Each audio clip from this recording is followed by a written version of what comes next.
With the midterms less than a week away and political rhetoric getting red hot, CNN's been encouraging President Trump to stop calling them fake news and encouraging his supporters to stop chanting that CNN sucks at his rallies. And it's great to see that CNN's leading by example and toning the rhetoric down a few notches. You know, this president, one of the things that he really launched his presidential run on is talking about Islamic radicalization.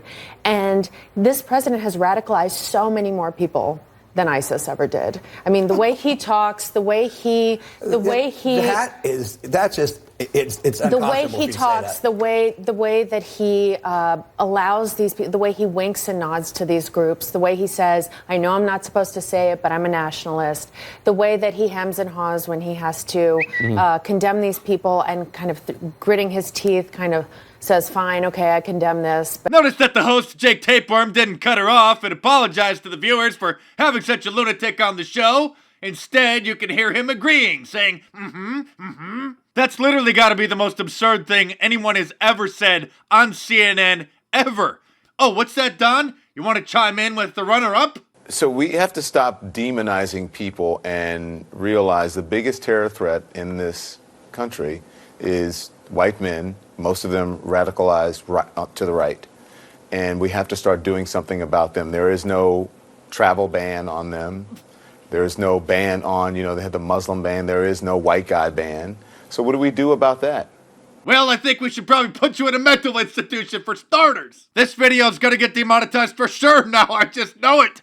But let's see if there's anything interesting happening over at MSNBC. Because right now, the only constitutional check against this sort of abhorrent behavior, again, a guy who was sending a message by time and time again, tweeting about baseball or talking about his bad hair day there, that was done intentionally to send a message to white nationalists. This doesn't bug me that much.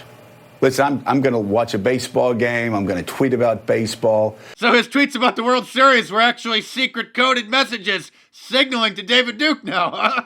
It's no wonder that Democrat Senator Claire McCaskill from Missouri, a state which Donald Trump won in the 2016 election, is trying to distance herself from what she's calling the crazy Democrats. I would say this. I would not call my colleagues crazy, but Elizabeth Warren sure went after me when I advocated tooling back some of the regulations for small banks and credit unions.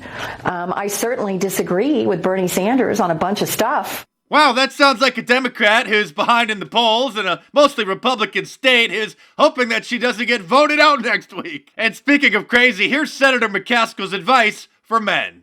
I'm Senator Claire McCaskill. As one of just 20 women currently serving in the Senate, it's important to me to encourage more women to run for office. But equally important is encouraging more men to sometimes just shut the hell up. Gee, I can't believe why you're probably going to lose next week to Republican John Hawley. Speaking of brain-dead Democrats, Ben & Jerry's ice cream just released a new resistance flavor. Today we launched Pecan Resist.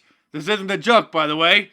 This flavor supports groups creating a more just and equitable nation for us all, and who are fighting President Trump's regressive agenda. And here's a picture of the carton.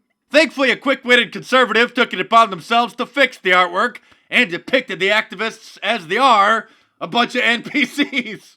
And speaking of NPCs, what do you guys think of my new Triggered NPC shirt?